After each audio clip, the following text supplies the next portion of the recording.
Most recessions don't start where people are looking.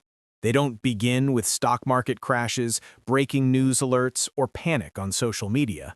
They begin quietly, inside systems most people never think about.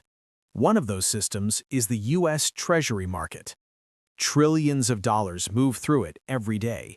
Governments depend on it, banks rely on it, and the global financial system is built on the assumption that it never fails.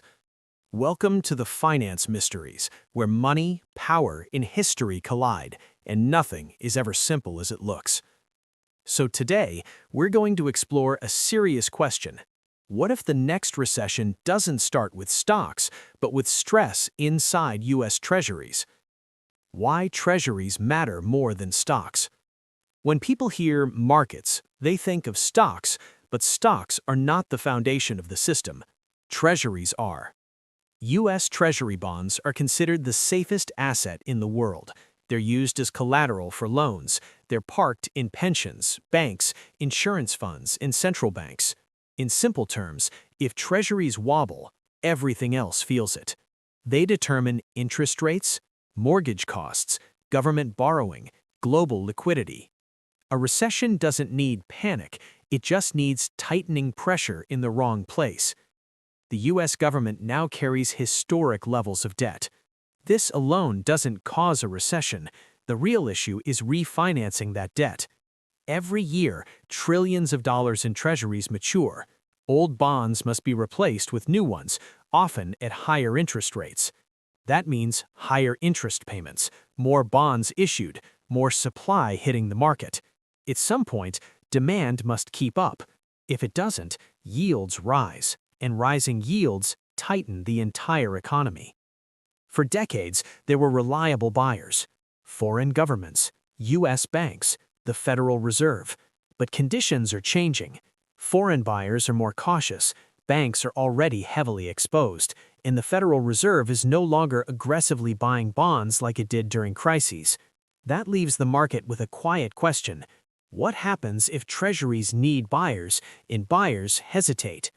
Prices fall, yields rise, and borrowing costs move up across the economy fast. Rising Treasury yields don't stay in the bond market. They flow outward.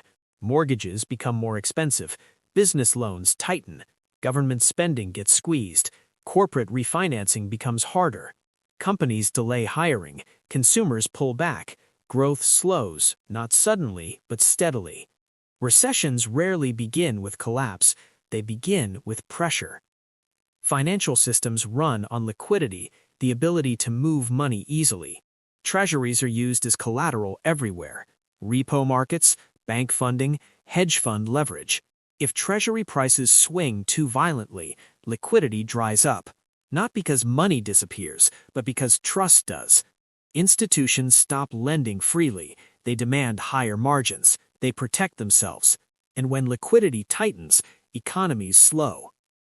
Why do analysts talk about 2026? Because that's when large waves of debt must be refinanced. Higher rate bonds fully replace low rate ones. Budget pressure becomes more visible. Monetary policy has less flexibility. It's not a prediction, it's a pressure timeline.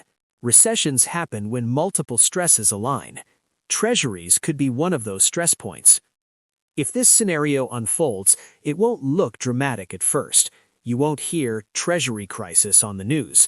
Instead, you'll hear borrowing costs remain elevated, businesses are cautious, growth expectations rise downward. Then layoffs rise, spending slows, confidence fades, and only in hindsight will people say it started in the bond market. The Treasury market isn't dangerous because it's weak, it's dangerous because everyone assumes it's unbreakable. History shows that systems don't fail where fear exists, they fail where confidence is absolute.